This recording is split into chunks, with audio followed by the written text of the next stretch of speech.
Hey, what's up? Gleb Alexandrov here. Welcome to another very exciting tutorial. This video, actually more like a mini course, will show you how to use Render Raw for streamlined, artistic color grading directly within Blender. Creative Shrimp.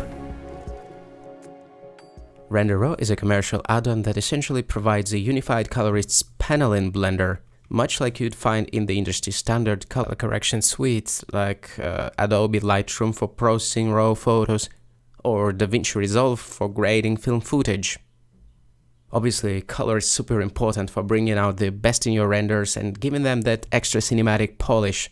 Even if your source material was already good, the color treatment is what truly makes people notice your work and go, wow, that's juicy. Color has immense power over our emotions. This is something cinematography and photography understand really well. These disciplines have spent years developing and perfecting incredibly solid toolsets designed to pull out the hidden beauty from raw photos or log footage. And that understanding led us to release our freemium Blender to Resolve course a few months back to show how Blender's color grading capabilities can be expanded with DaVinci Resolve, the software primarily for cinematographers and filmmakers. And clearly that struck a nerve among the Blender community. We're talking over 15,000 downloads and 380 5-star ratings. Clearly, we Blender artists are even willing to jump to different software for better color grading. But do we really have to jump to different software? Well, but then we discovered Render Raw, which offers a similar workflow. I mean, similar to professional color correction suites such as DaVinci Resolve, but all right inside Blender. Naturally, we at Creative Shrimp felt that it was our duty to give it a thorough test run. Color grading with Render Raw. If you like our work, please like this video and subscribe to our channel.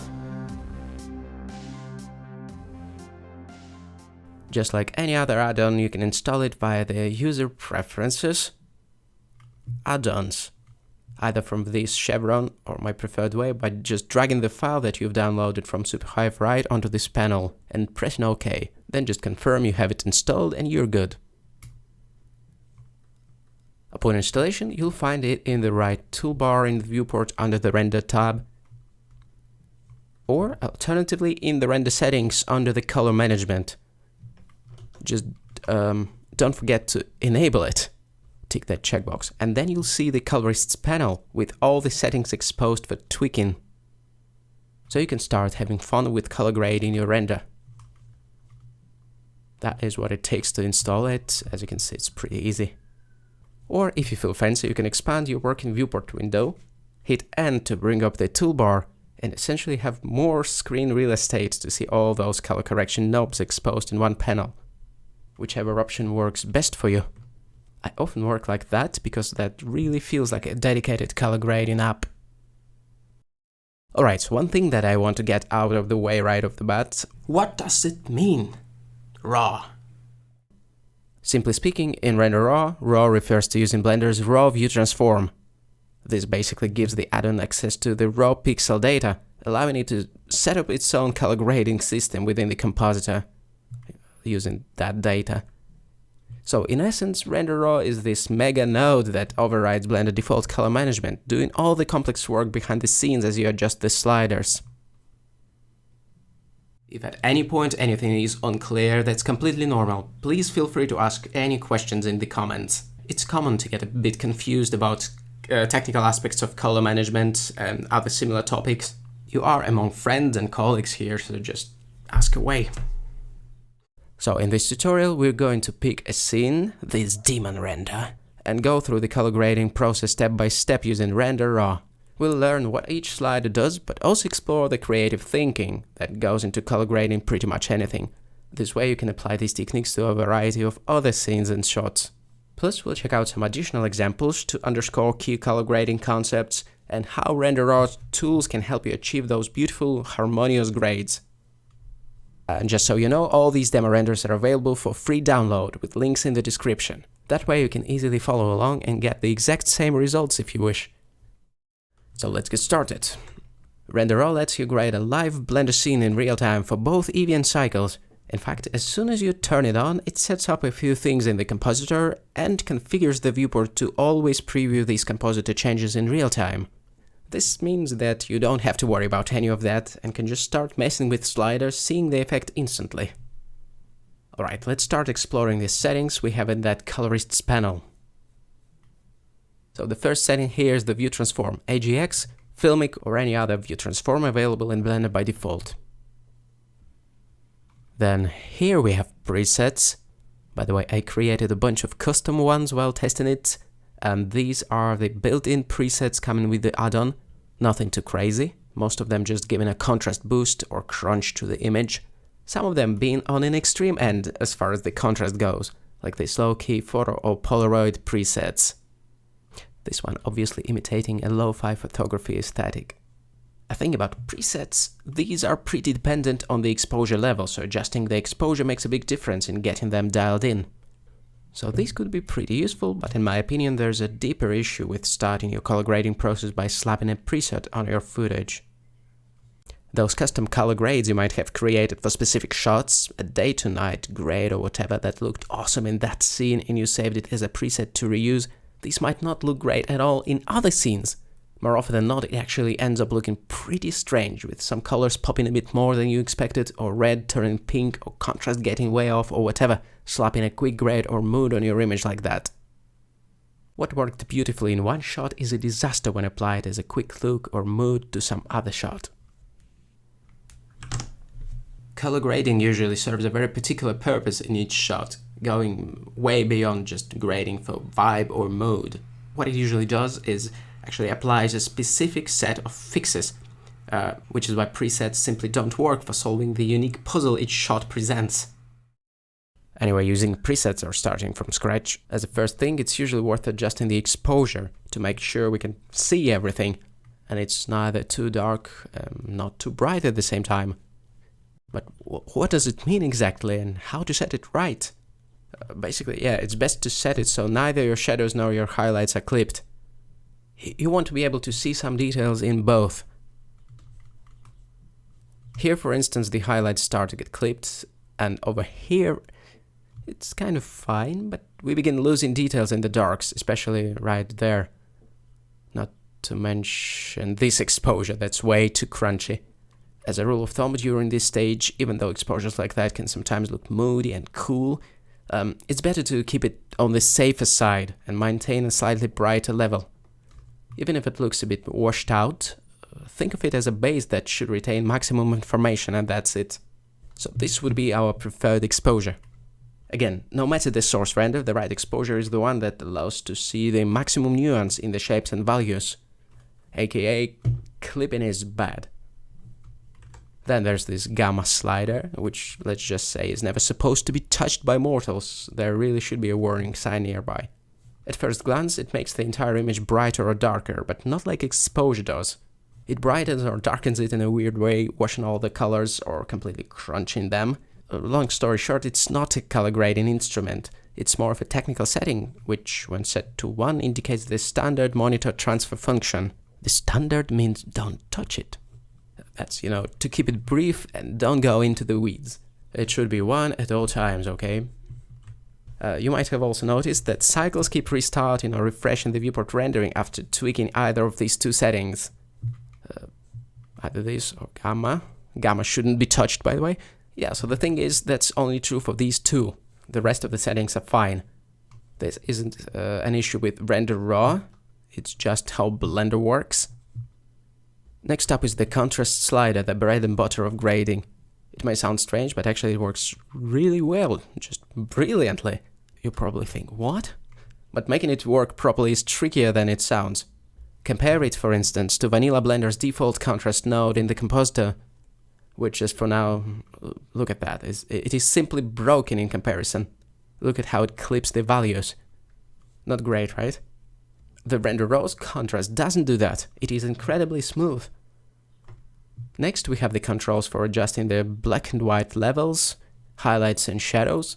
These are those Photoshop-like controls that you'll want to use sparingly. Why so? What is it about them that deserves this heads up? Okay, something worth pointing out right away. The exposure and contrast are completely safe to use, while these other guys from this bunch are potentially more destructive and even dangerous. Why so? Why some controls are more dangerous than others? Alright, so here's the thing. It all boils down to pre- and post-grade adjustments. This is really important to get right, really important to understand. So I'm going to take a quick detour and explain what these pre- and post adjustments are all about. Exposure, for example, is it pre or post? Exposure, for instance, is applied before view transform, before AGX in this case, in the pre-grade stage. This means it works directly on the unbound render data. And when things get really bright, the view transform still protects pixels from clipping or oversaturation. Blender's view transforms, AGX and Filmic for that matter, were designed to mimic how film emulsion reacts to light. As more light hits the film's halide crystals, the emulsion becomes increasingly desaturated and less sensitive. You can see this effect in photos and movies shot on film. This creates that smooth cinematic highlights attenuation or roll-off, preventing harsh clipping in brighter areas. So even when things get extremely bright and saturated, AGX gradually rolls it off towards white, just like real film. But again, for AGX or any other view transform to be able to do this, the color correction should happen in pre-grade or before view transform. Alright, does that make sense? Or the contrast. The contrast in Render Raw, for instance, is also applied in pre-grade or pre-image formation, allowing AGX to apply its smooth attenuation effects. But then these guys are applied post-grade, meaning that they don't have the protection of the view transform. So there's no more highlight attenuation and things get harsh really quickly. You might clip some part of the range and just lose it, and things start looking ugly. Like, look at that. Without the protective layer of AGX, we quickly drove the image toward clipping. And if there was something extremely colorful, it would have become oversaturated as well. All of that is a bit like switching AGX off and using the standard view transform, which doesn't implement any highlight or saturation roll-off. Those can also lead to colors getting collapsed into primary hues, like red, piss yellow, nuclear cyan, and so on. Ooh, my eyes. Let me switch AGX back on. The pre and post color paradigm is actually reflected in the way Render Raw is set up in Compositor. If you open the Compositor and get inside Render Raw with the Tab key, you'll notice it has a color transform block in the middle of the graph. Let's make it red. This is essentially the same as a view transform, and then some nodes come before that. These are your pre-grade nodes or pre-formation adjustments, exposure, gamma, and then some more. I'll show you the full list in a moment. And then some nodes come after, in post-formation, like RGB curves, clarity and texture, hue correct and saturation, and some post effects like grain. These post-formation nodes being potentially more troublesome. Here I prepared an infographic for you with a full list of pre- and post-formation nodes, with the later being slightly more destructive by definition, because they operate on fully formed pixels that lack the flexibility of raw rendered data. Feel free to make a screenshot. Let me drink my coffee. Here comes a caveat of the entire add-on. Any post-grade adjustments are not that different from, let's say, tweaking the knobs in Photoshop or any other image editing software, as opposed to raw data editing software. You know, the RGB pixels in the image can only get that bright and that saturated. It's not a raw data anymore, so it isn't really flexible. So why bother with the post-formation stuff then? Why play it unsafe? Why not do everything in pre-grade? So many questions. Actually, there's a reason Render Raw uses both pre- and post-picture formation color adjustments. The reason is open to scrutiny and discussion, yet the logic is this. Blender's AGX implementation is a great picture formation algorithm, and yet for some artists the saturated red and orange tones produced by AGX somehow end up looking a bit salmon, you know what I mean? And it can be a bit hard to pull off those more yellow-orangish, fiery looking tones. I admit it might seem silly, but it kind of makes sense, because personally I also prefer a more lush orangey red than that slightly desaturated pinkish salmon sort of a hue. And guess what? For many of these shots I actually ended up doing post-render color adjustments in Photoshop anyway, aka the post-formation color tweaking. And nobody died. Let's unpack that. You see, in the default Blender setup, when AGX is set by the color management panel here, then it can get pretty tricky to nudge the salmon red towards a more full-bodied orange, basically no matter what you do. You can use RGB curves, try to nudge it in this orangey direction, maybe by cranking up the green channel or whatever. But the AGX set here will always have the last word, since it sits at the end of the picture formation chain and gravitates towards certain color mixtures.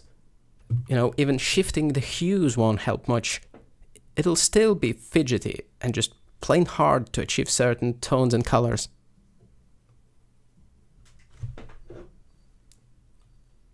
Well, of course, instead of AGX, Filmic can be used. It is yet another view transform of Blender, and indeed its rendition of highly saturated, hot pixels is completely different. Much more on a saturated, orangey side of things. So yeah, that could work. But then AGX has much better, smoother highlights attenuation compared to Filmic. Filmic, unfortunately, has a nasty tendency to collapse saturated colors into evil primaries, aka nuclear cyan, red, piss yellow, magenta from hell, and so on. And AGX is a bit salmon. It's a conundrum, so what can we do? Here's the trick, and once again, here's why the plugin has RAW in its name. Instead of AGX, we can select RAW here. This means no view transform, hence the colors will look broken right away, as no view transform is applied just yet. Incidentally, that's exactly how OpenXR footage would look in Resolve, before applying any color space transform. Back in Blender, there's a node within the compositor called Convert Color Space. And that is how we can set up the view transform ourselves. We simply convert it from the raw linear rec 709, that's the color space that Blender uses internally for rendering, and we convert it into AGX base sRGB, and that would look exactly the same as using AGX from within this panel. But now we can choose where to place the corrections. Like, we can apply some nodes after the view transform, and some before. Like, the exposure goes before, in pre-formation, because it needs the full render data to work properly. And then after the image has been fully formed, we can nudge some colors towards that orange, and do it extremely carefully to not push them over the edge. Yes, it is pretty destructive, but at least we can do it now. You see where I'm going? So that's the whole point of the RAW workflow, to have that choice and that flexibility. It's just important to know what you're doing, and that's it. Here you can see a comparison of vanilla Blender's AGX versus AGX plus some post-formation grade applied on top of it. You see how it helped us to correct the salmon-looking reds? Hopefully it's pretty clear now why Render Raw uses both pre- and post-adjustments. To do exactly that and more. That method of doing it is alright, the way Render Raw uses some post-picture formation effects and adjustments, yet just to mention it, the alternative to using some of the post-formation tweaks is to just use a different view transform altogether. Aside from AGX and Filmic, there are many other pretty amazing transforms like AGX Kraken, JZDT, OpenDRT, 2499 and more. Some of them don't have that salmon tint to begin with. We cover this in our freemium Blender to Resolve course, if you want to learn more about it. Just a quick off-topic note, if you are familiar with Pixel Manager and how to expand default Blender's view transforms using all the custom ones generously shared by Joe Genko, you'll be happy to hear that Render Raw supports those too. We won't go too deep into that here since it's a bit more advanced, but just know that Render Raw does support custom view transforms. Let me know in the comments if you want me to unpack that in some other video. Anyway, the philosophy behind Render Raw is to use both pre- and post-formation adjustments, as this gives us more freedom when it comes to pushing colors to their limits. Feel free to pause this video to allow yourself to decompress or rewatch certain things at your own pace. I keep saying that when working with digital color, that stuff can be confusing as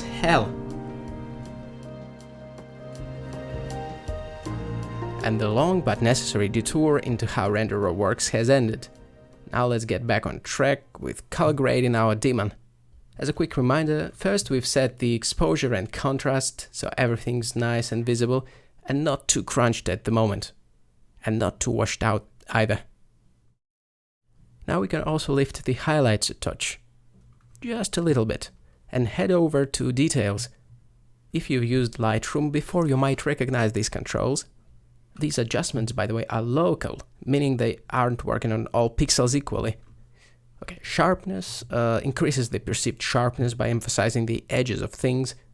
As a rule of thumb, I usually try not to overuse it, otherwise it could look like an old VHS footage or something. Just a little bit of that. At any point, we can toggle this checkbox to compare before and after.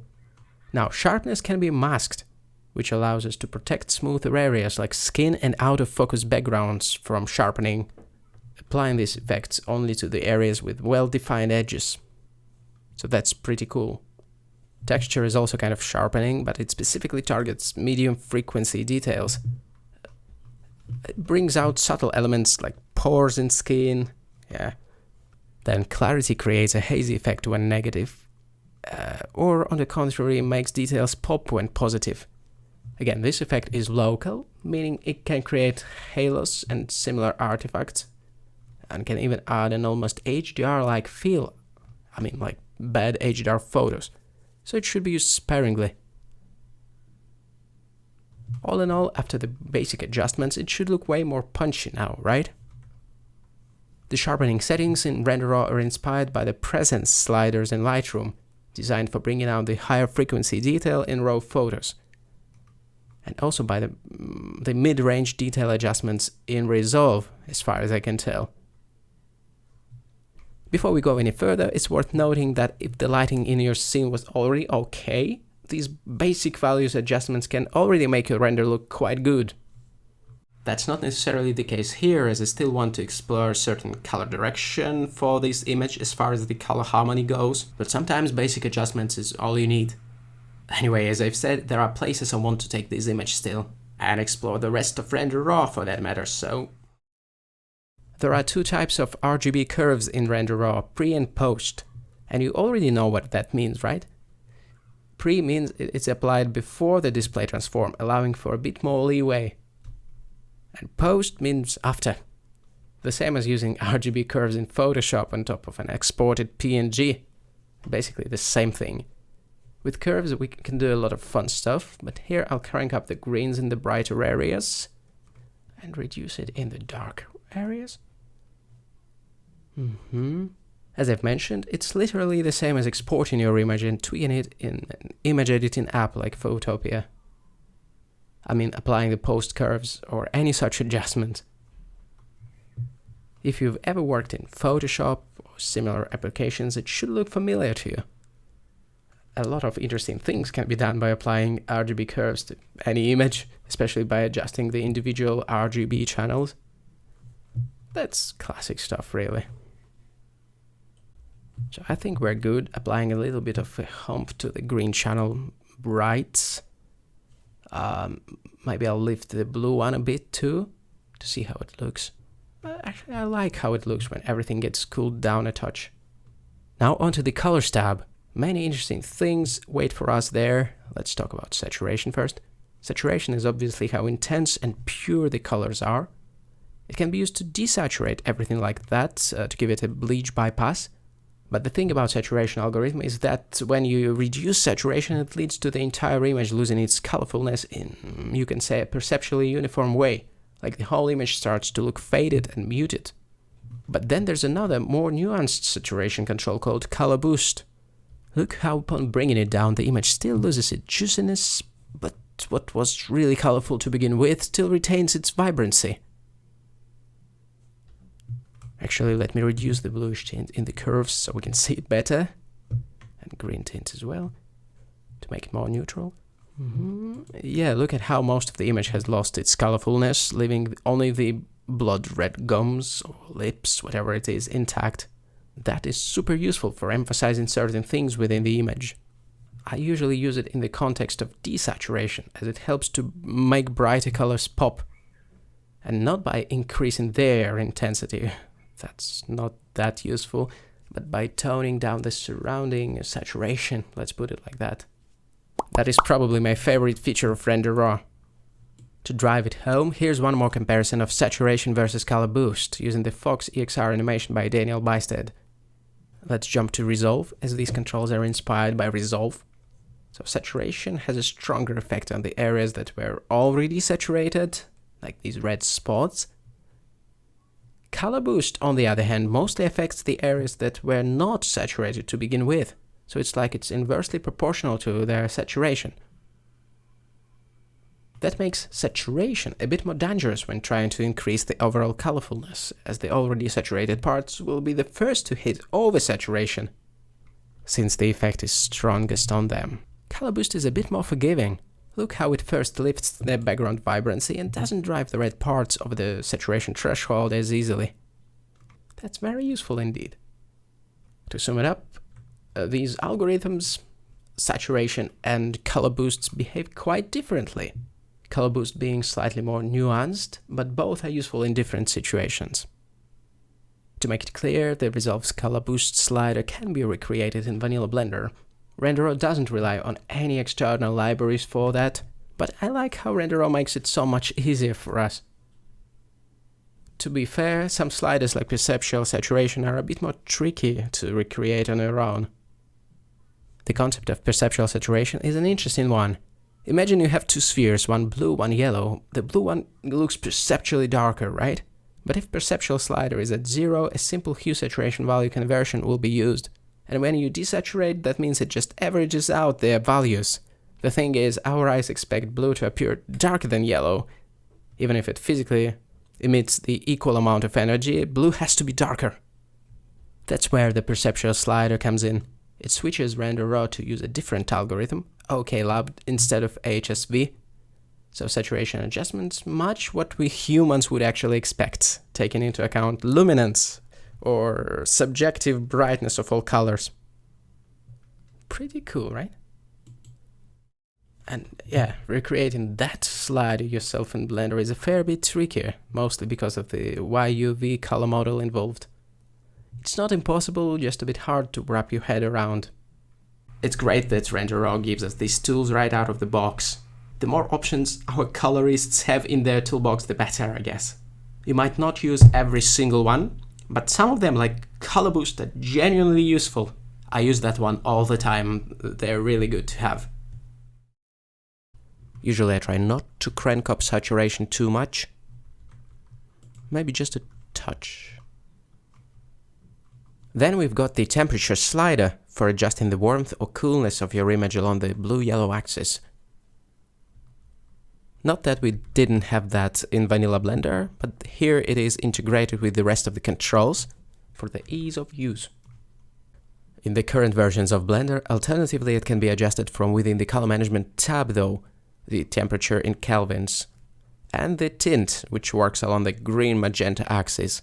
A minor difference is that in Render Raw the default maximum of temperature is a bit higher, so you can push it a bit further for a more dramatic effect.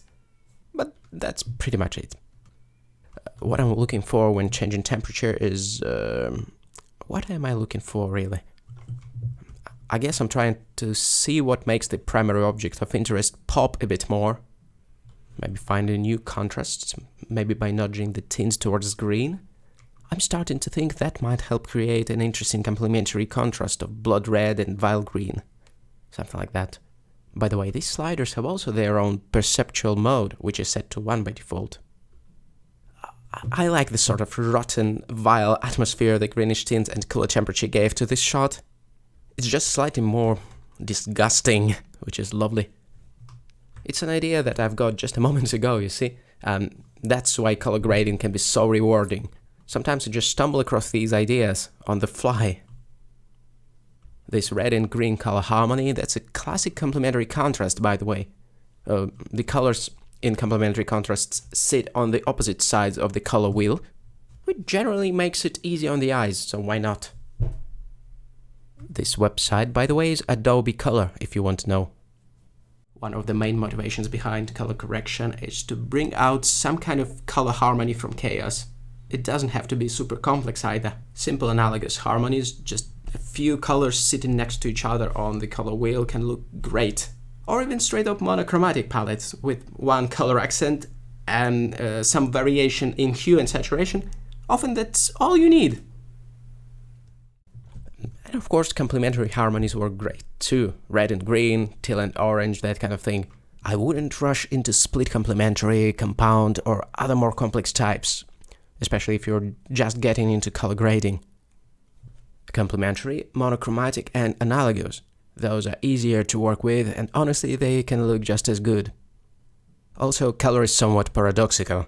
On one hand, highly saturated colors are what grab the viewer's eye more than anything else. Color is strong, right? But then the tonal contrast, the balance between light and dark, is probably just as important, if not more, to get it right. So everything reads well, your objects stand out from the background, the lighting is good, and so on. So yeah, the color harmony is important, and the bright color specifically is the first thing we see, yet nailing the tonal contrast is equally, if not more, important.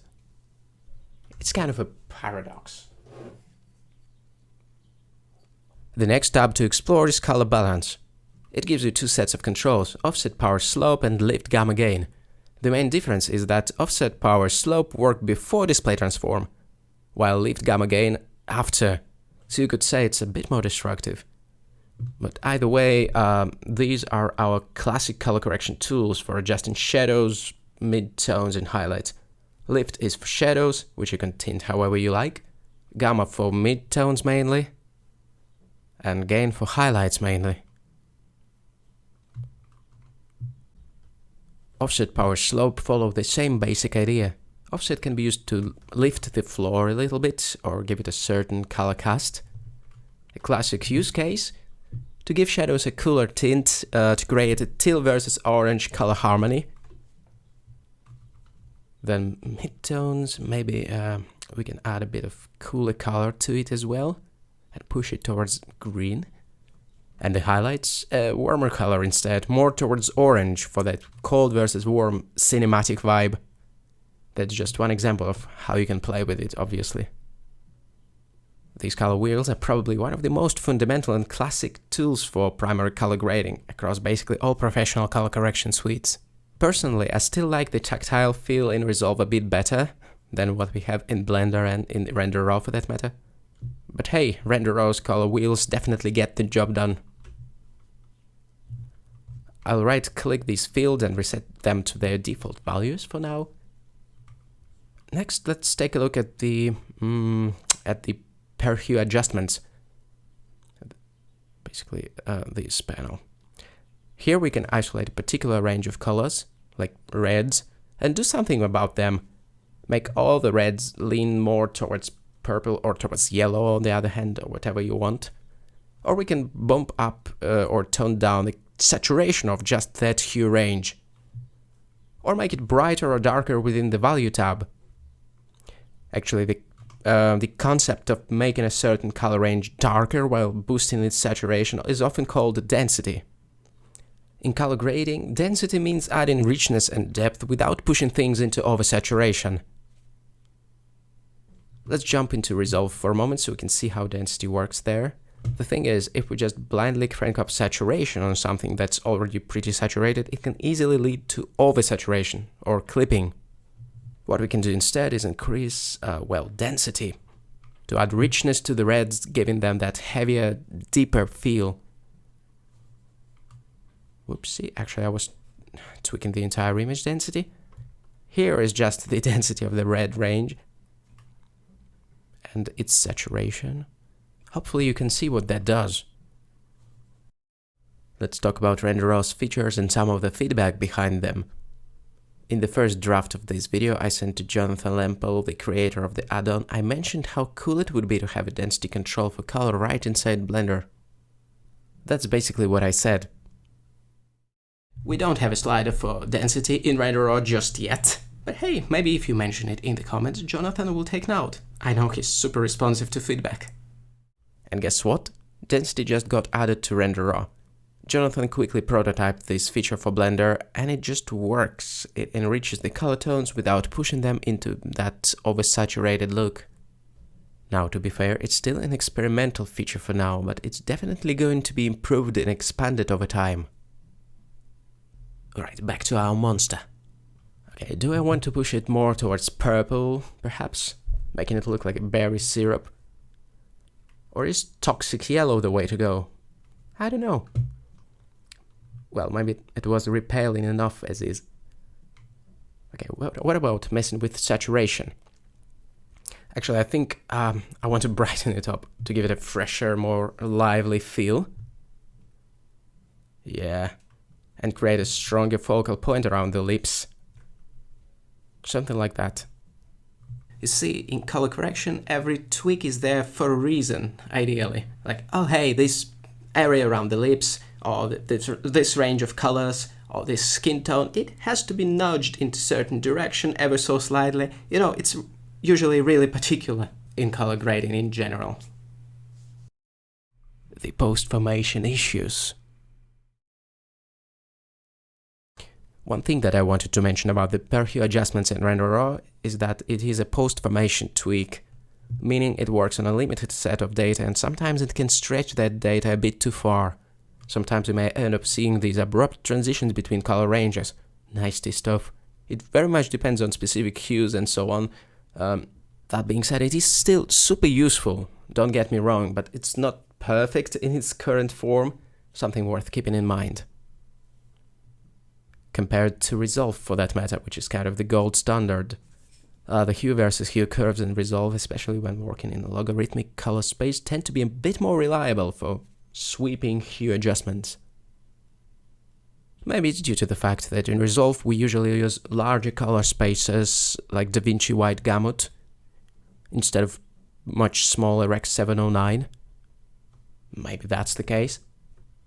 Anyway, that's just something to keep in mind, I guess. For certain things, there's still space for improvement in Render Raw. It's good to know that support for logarithmic color space controls is definitely on the add-ons roadmap. Who knows, by the time you're watching this, it might already be there.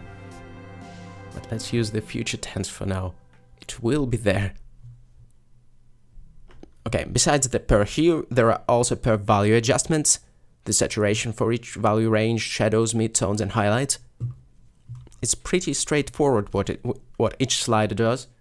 Essentially, it's an easy way to adjust how colorful each tone range is.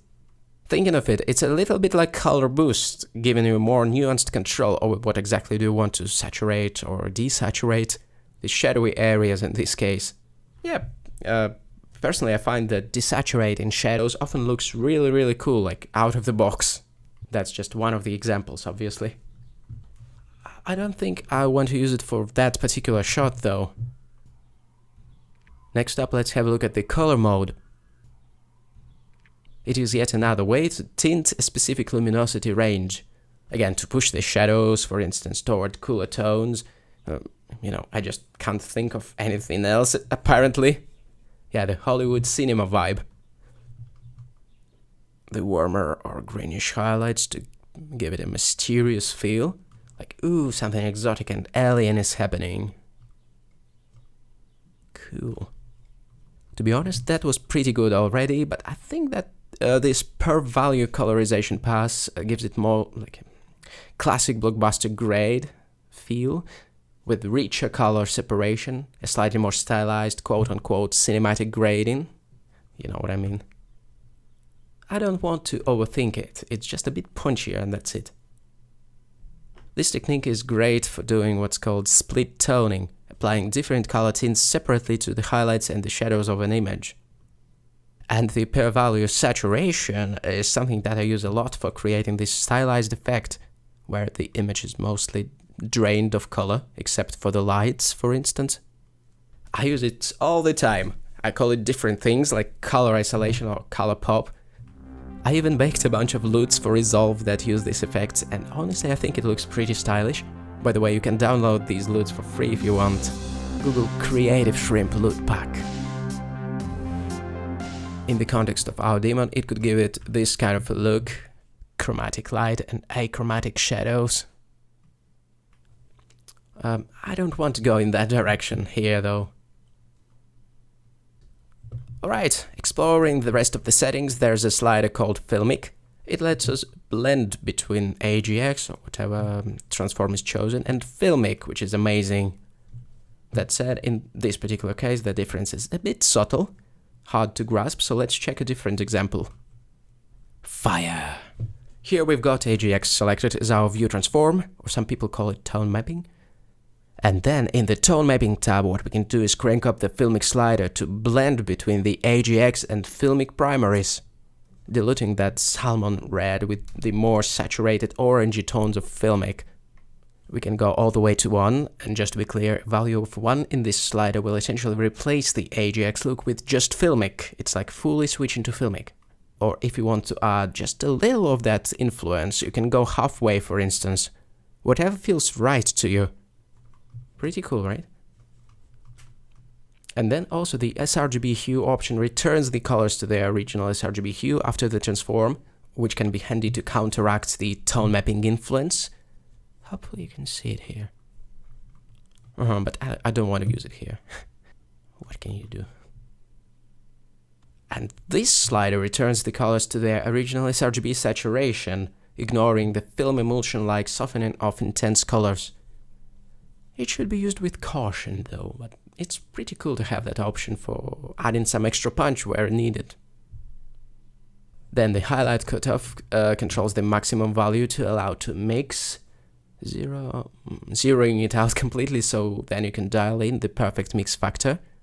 Higher values will reduce the highlights roll-off, which again is something to watch out for. And it can make the image look a bit flat and oversaturated. I think the default color setting, what was it, 4, was pretty good. The spread is another way to control the highlights roll-off, whether you want more or less of that in your tone mapping. All in all, that's a fantastic panel. Fantastic. It offers a ton of flexibility and I love it. I've never seen it in a color grading add-on before, so that's really, really cool. Effects. Okay, time for effects. Lens distortion is just that. Just good old lens distortion. Dispersion adds some chromatic aberration, imitating that famous lens defect, one that photographers both love and hate. In addition to radial dispersion or chromatic aberration, there's the horizontal mode, available in Blender 2.5 and later versions only. It creates a subtle, colorful fringing near the edges. By the way, something that needs to be mentioned explicitly, you can always use the compositor to add custom effects or whatever you want to add to your renderer setup. You know, just because it's not built in, it doesn't mean we can't add our own stuff. For example, you can just drop in another lens distortion node and tweak it however you like. Or any other node you want. Hue saturation, for instance. Swoosh. And we've got a nice black and white shot. You get the idea. The renderer glare is one of the nicest I've seen among similar add-ons and tools. It combines the regular fog glare, for which we can tweak the intensity, obviously, and then the fog glare, the bloom, and the streaking. And it just works and it looks great. I love this old school streaking. The ghosting isn't particularly useful though. It's still that awkward Blender ghosting that's pretty much unusable at the moment, to be honest. But like I've said, I'm a big fan of the streaking and bloom effects though. Then I have a soft spot for that film-like vignette. You know, the darkening near the edges. And then, of course, I'm also a huge fan of film grain. I pretty much use both of these effects all the time in my renders, but especially the film grain. And I have to say the renderer implementation of film grain is pretty solid. It has a bunch of extra settings, like switching the method to accurate, which should produce a slightly more realistic grain effect, displacing the image differently per color channel. Then the scale, affecting the granularity of that noise. When it's large like that, we can see the per channel displacement effect pretty clearly. Next, whether to add color variation to it. It's hard to see here. Basically this. And there is also the steps setting that adjusts the complexity of the noise pattern, which may not seem like a big deal, but it does affect the clumping and just the character of the noise, giving you that extra bit of control. Lastly, upon ticking that animate checkbox, the pattern now should change every frame. Again, you can see the per channel color displacement effect here a bit more clearly. All these extras though, and even the basic film grain implementation comes at a cost. You can definitely feel it's getting a little laggy when both effects are on, but oh man, it's so worth it. A few more words about Vignette, because it deserves it. It's a really well done effect. Pretty customizable and thoughtfully designed. Beside the usual stuff like the mix factor, which is just the opacity of the vignette, you can also change the color of it, so you can tint it however you want. You can give it a greenish tint to make it more disgusting. You can do that. There's also an option to preserve the original colors underneath, and even preserve the highlights, letting them punch through the darkening effect. The little details like that can really make a difference. Then we can control the feathering, and obviously tweaking the shape, roundness, rotation and other parameters is a total breeze. You can basically turn it into a power window and target it exactly where you want. Again, I should mention it might cause a slight performance hit, since it's a pretty heavy effect, but it's a great one anyway. Lastly, a few important things about Renderer, so don't skip this, if only for a quick break. These longer videos can get a bit exhausting sometimes, I know. So, you know what, maybe take a break and then get back if you feel like you're exhausted. Performance. While Renderer works in real time in the viewport, once you hit render and your frame finishes rendering, it won't work in real time anymore, because Blender's compositor slows down a lot for the final render.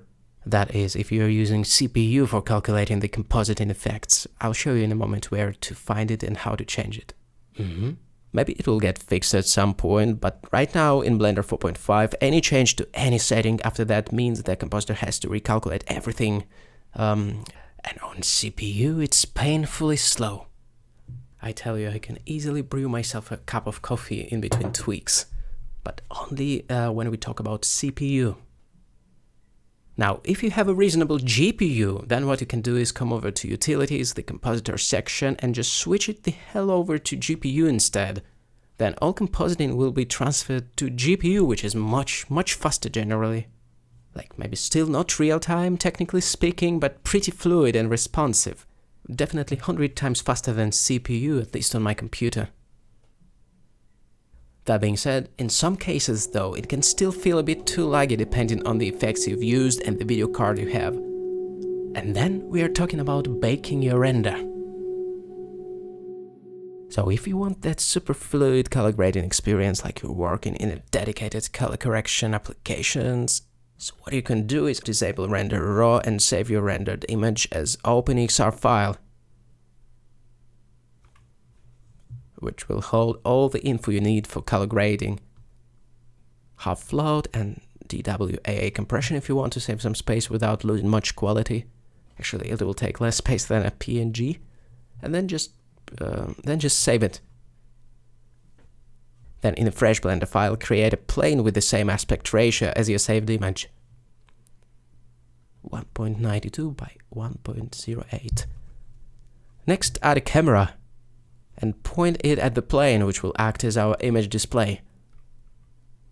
Finally, create a material for that plane. Basically, just plug that exported EXR image straight into the shader. And once you switch to rendered mode, you'll be able to see your EXR right there. That is how you can bake your render and dive into color grading your shot exactly how you want, no second guessing, and with the best performance possible.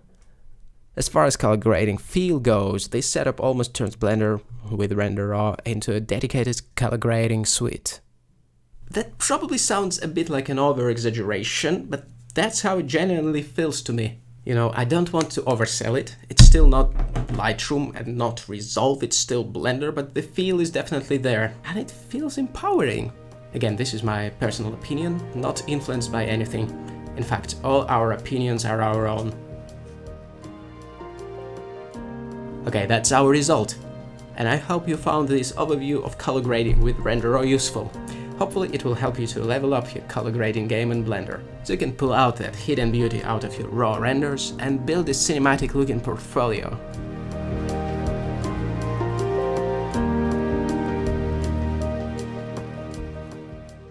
If you found this video interesting, I would appreciate if you can give this video a like and subscribe to our channel on YouTube. You know, YouTube makes it tough to reach viewers these days, so your support means a lot. Of course, our affiliate link to Renderer is also in the description.